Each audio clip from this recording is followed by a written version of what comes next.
Hi dear friends, ನಾನು ನಿಮ್ಮ ಬ್ಯಾಂಗ್ಳೂರ್ ಬುಜ್ಜಿ ರಮೇಶ್ ಮಾತಾಡ್ತಾ ಇದ್ದೀನಿ. ಈ ವಿಡಿಯೋ ಮುಂದೆ ಏನಕ್ಕೆ ಬಂದಿದ್ದೀನಿ ಅಂದ್ರೆ, ನನಗೆ ಈ ದಿನ ತುಂಬಾ ನೋವಾಗಿದೆ, ತುಂಬಾ ಮಾನಸಿಕ ನೋವಾಗಿದೆ, ತುಂಬಾ ಬೇಜಾರಲ್ಲಿದ್ದೀನಿ.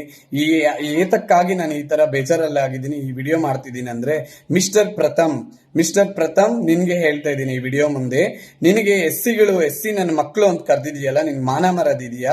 ಫಸ್ಟ್ ಆಫ್ ಆಲ್ ನೀನು ಒಂದು ಸೆಲೆಬ್ರಿಟಿನ. ಒಂದು ಸೆಲೆಬ್ರಿಟಿ ಅಂದ್ರೆ ಆ ಒಂದು ಕ್ಯಾರೆಕ್ಟರ್, ಆ ಒಂದು ಡೆಗ್ನಿಟೀಸ್ ಅವೆಲ್ಲ ನೋಡ್ಕೊಂಡು ಮಾತಾಡ್ಬೇಕು. ಅವರು ಸೆಲೆಬ್ರಿಟೀಸ್. ಎಷ್ಟೋ ಸೆಲೆಬ್ರಿಟಿಗಳಿದ್ದಾರೆ, ಯಾರನ್ನು ಎಸ್ ಸಿ ನನ್ನ ಮಕ್ಕಳು ಅಂದಿಲ್ಲ. ನೀನ್ ಅಂದಿದೀಯ ಎಸ್ ಸಿ ನನ್ನ ಮಕ್ಕಳು ಅಂತ. ಏನಿಂದ ನೀನ್ ಆ ಮಾತಂದಿದೀಯ? ನಿನ್ನೇನಾದ್ರೂ ಎಸ್ ಸಿಗಳು ಬಂದು ನಿನ್ ಮನೆಗೆ ಏನಾದ್ರು ಬೆಂಕಿ ಇಟ್ಟಿದಾರ? ಇಲ್ಲ ನಿನ್ ಕಾರ್ ಏನಾದ್ರು ಸುಟ್ಟು ಬಿಟ್ಟಿದಾರ?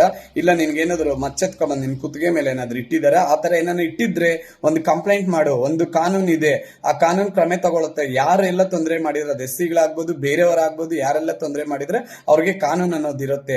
ಅದು ಬಿಟ್ಟು ನೀನು ಸೋಷಿಯಲ್ ಮೀಡಿಯಾ ಮುಂದೆ ಇದೆ ಅಂದ್ಬಿಟ್ಟು ನೀನ್ ಬಾಯಿ ಬಂದಾಗೆಲ್ಲ ಮಾತಾಡಿದ್ರೆ ಸುಮ್ಮನೆ ಇರೋರು ಯಾರು ಇಲ್ಲ.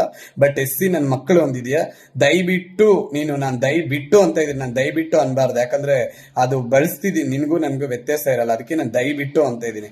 ದಯವಿಟ್ಟು ನೀನು ಎಸ್ ಸಿಗಳಿಗೆ ಕ್ಷಮಾಪಣೆ ಹೇಳಿ, ನಾವೆಲ್ಲ ಎಸ್ ಸಿಗಳು ಎಲ್ಲ ಒಂದೇ ಅಂದ್ಬಿಟ್ಟು ವಿಡಿಯೋ ಇಟ್ಟು ಸಾರಿ ಹೇಳು. ದಯವಿಟ್ಟು ಕ್ಷಮಿಸಿ, ನಾನು ಯಾವ್ದೋ ಒಂದು ಆವೇಶದಲ್ಲಿ ಹೇಳಿದೀನಿ ಅಂತ ಹೇಳು.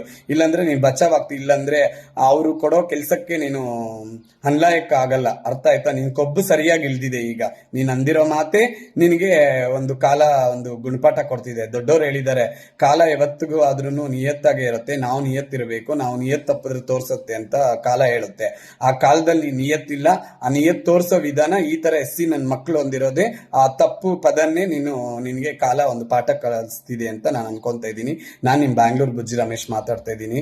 ದಯವಿಟ್ಟು ವಿಡಿಯೋ ಮಾಡಿ, ಇಲ್ಲಂದ್ರೆ ನಿನಗಂತೂ ಗತಿ ಕಾಣಿಸ್ತಾರೆ. ಓಕೆನಾ? ನಾನು ಒಂದು ಎಸ್ ಸಿ ಹುಡುಗ ಆಗಿ ನನಗೆ ಮನಸ್ಸು ತುಂಬಾ ನೋವಾಗಿದೆ. ನನಗೆ ತುಂಬಾ ಅಂದ್ರೆ ತುಂಬಾ ನನ್ನ ಕಣ್ಣಲ್ಲಿ ನೀರ್ ಬರ್ತಿದೆ ನೀನ್ ಅಂದಿರೋ ಮಾತು. ಎಸ್ ಸಿ ನನ್ನ ಮಕ್ಕಳು ಅಂದಿದೀಯ, ಎಸ್ ಸಿ ನನ್ನ ಮಕ್ಕಳು ಅಂದಿದೀಯ. ನಾವೆಲ್ಲ ಎಸ್ ಸಿ ಜನಾಂಗೆಲ್ಲ ನಿನ್ನ ಮಕ್ಕಳ? ಅಷ್ಟು ದೊಡ್ಡ ಗಂಡ್ಸ ನೀನು? ಫಸ್ಟ್ ನೀನು ನಿಮನ್ ಹಾಸ್ಪಿಟಲ್ ಅಡ್ಮಿಟ್ ಆಗು. ನಿನಗೆ ಪ್ರಥಮ್ ಮೆಂಟಲ್ ಅಂತ ಇವತ್ತಿಂದ ನಾನು ಕರಿತಾ ಇದ್ದೀನಿ.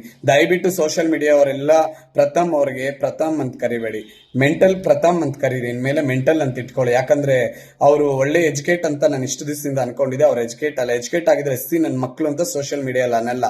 ಆ ಪದ ಎಲ್ಲಿಗೆ ಹೋಗುತ್ತೆ? ಅವ್ರ ಮನಸ್ಸೆಲ್ಲ ನೋವಾಗಿ ಅವರೆಲ್ಲ ರೋಚಿಗಿಳಿದು ಒಂದು ಪಬ್ಲಿಕ್ ಬರ್ತಾರೆ ಅಂತ ಗೊತ್ತಿದ್ರೆ ಅವ್ರು ಅಂತಿರ್ಲಿಲ್ಲ. ಅದರಿಂದಾನೇ ನಾನು ಮೆಂಟಲ್ ಪ್ರಥಮ್ ಅಂತ ಕರಿತಿದ್ದೀನಿ ಇವತ್ತಿಂದ. ಮೆಂಟಲ್ ಪ್ರಥಮ್. ಯಾಕಂದ್ರೆ ನಾವೆಲ್ಲ ಎಸ್ ಸಿ ನನ್ನ ಮಕ್ಕಳು ಅನ್ಸ್ಕೊಂಡಿದೀವಲ್ಲ, ಆ ಮಾತು ಅನ್ಸ್ಕೊಂಡ್ಮೇಲೆ ನಾವು ಪ್ರಥಮ್ಗೆ ಮೆಂಟಲ್ ಪ್ರಥಮ್ ಅಂತ ಹೆಸರು ಇಡ್ತಿದ್ದೀನಿ. ನಾನು ನಿಮ್ ಬ್ಯಾಂಗ್ಳೂರ್ ಬುಜ್ಜಿ ರಮೇಶ್. ಈ ವಿಡಿಯೋ ನೇರವಾಗಿ ಪ್ರಥಮ್ ಅವ್ರಿಗೆ ಹೋಗ್ಬೇಕು. ಪ್ರಥಮ್ ನನಗೆ ಮೆಸೇಜ್ ಹಾಕಿ ನನ್ಗೆ ಹೇಳಿ, ನಾನು ಹೇಳ್ತೀನಿ. ಒಂದು ಸೋಷಿಯಲ್ ಮೀಡಿಯಾ ಇದೆ ಅನ್ಬಿಟ್ಟು ಏನಂದ್ರೆ ಅದು ಅಂದ್ಬಿಟ್ರೆ ಅವ್ರು ಅನ್ಸ್ಕೊಂಡಿರಲ್ಲ. ಓಕೆನಾ?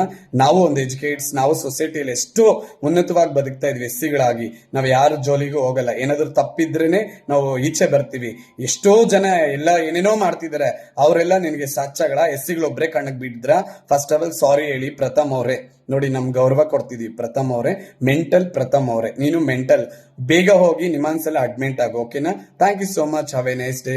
ದಯವಿಟ್ಟು ತಪ್ಪಾಗಿ ಮಾತಾಡೋದು ಕ್ಷಮಿಸಿ.